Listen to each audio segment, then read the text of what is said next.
জিরানি বাজার বিকেএসপি মানিক মিয়া টিকটকারের দোকান, মানে যে দোকানটা আছে মোবাইলের দোকানের সামনে আপনারা ছোট ডিপজল নাম করে অনেকজনে চেনেন। সে এখন কিন্তু পাপড় ব্যস্ত আছে, ছোট ডিপজল ভাই।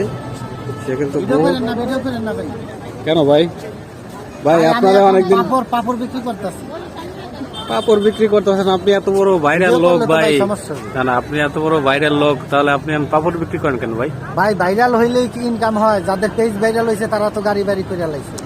ঠিক আছে, আমি অনেক ভিডিও দেখছি আপনার টিকটকে, ইউটিউবে, কিন্তু আপনি প্রচুর পরিমাণ ভাইরাল, কিন্তু আপনি এখন ওই যে পাপড় বেচতেছেন, কারণ আমি বুঝতে পারলাম না যে আপনি এইরকমের হয়ে গেলেন কেন।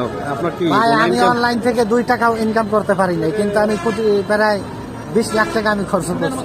আরে আল্লাহ, দেখেন আপনারা এই ছোট ডিপজল আছে টিকটকার মানিক ভাই এই দোকানের অপর পলিতে, ঠিক আছে, বিকেএসপি সাইডে এই পাপড় বিক্রি করে বর্তমান।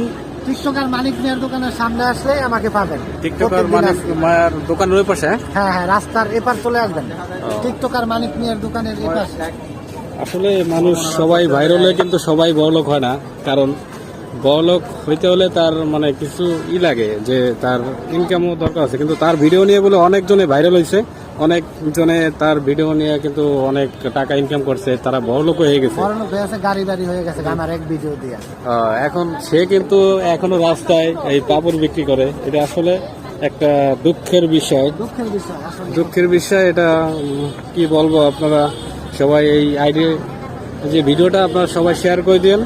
আর আমার একটি আইডিয়া আছে, ফেসবুক আইডি, অবশ্যই আপনারা দয়া করে বাংলায় ছোট ডিপজল লিখবেন, 62,000 ফলোয়ার, সেখানে ফলো দিয়ে আমার পাশে থাকবেন। আপনার ইউটিউবে নাকি ফেসবুকে? 62,000 ফলোয়ার। হ্যাঁ, ওইটাই আমার রিয়েল আইডি, ছোট ডিপজল। যাই হোক, আপনার টিকটক আইডির নামে কি একই? বাংলায় ছোট ডিপজল লিখবেন, সব জায়গায় আমার ভিডিও। এখন আবারও বলেন, আপনি কোন জায়গায় অবস্থিত আছেন বর্তমান? মানে বিকেএসপি জিরানি বাজার টিকটকার মানিক মিয়ার দোকানের এই পাশে আসলেই আমাকে আপনারা পাবেন। যাই হোক, ভালো থাকবেন। অনেক ভালো লাগলো, কিন্তু একটু খারাপ লাগলো যে আপনারা এই অবস্থায় দেখে। হ্যাঁ, বর্তমান আসলে পরিস্থিতি মানুষকে কোথায় নিয়ে যায় কেউ বলতে পারে না। ভালো থাকবেন ভাই। হ্যাঁ, সবাই ভালো থাকেন, আল্লাহ হাফেজ।